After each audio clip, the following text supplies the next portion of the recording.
ರೈತರ ಬೆಳೆಗಳಿಗೆ ಬೆಂಬಲ ಬೆಲೆ ಘೋಷಿಸಿ ಖರೀದಿ ಕೇಂದ್ರ ತೆರೆಯಬೇಕು ಎಂದು ಒತ್ತಾಯಿಸಿ ಬಿಜೆಪಿ ರಾಜ್ಯಾದ್ಯಂತ ಹೋರಾಟ ಹಮ್ಮಿಕೊಂಡಿದ್ದು, ಈ ಹಿನ್ನೆಲೆಯಲ್ಲಿ ಗದಗ ನಗರದಲ್ಲಿಂದು ಮಾಜಿ ಮುಖ್ಯಮಂತ್ರಿ ಸಂಸದ ಜಗದೀಶ್ ಶೆಟ್ಟರ್ ನೇತೃತ್ವದಲ್ಲಿ ಪೂರಭಾವಿ ಸಭೆ ನಡೆಯಿತು.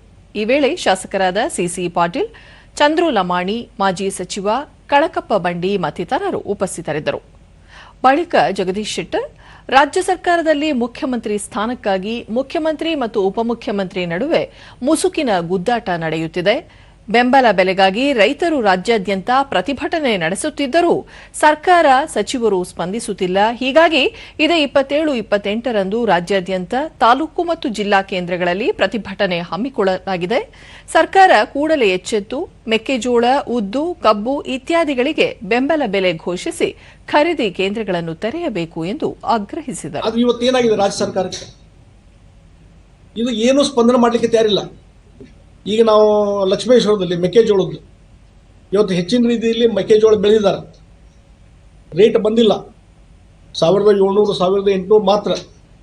ಇವತ್ತು ಕೇಂದ್ರ ಸರ್ಕಾರ ಘೋಷಣೆ ಮಾಡಿದ ಬೆಂಬಲ ಬೆಲೆ 2400 ಇದೆ.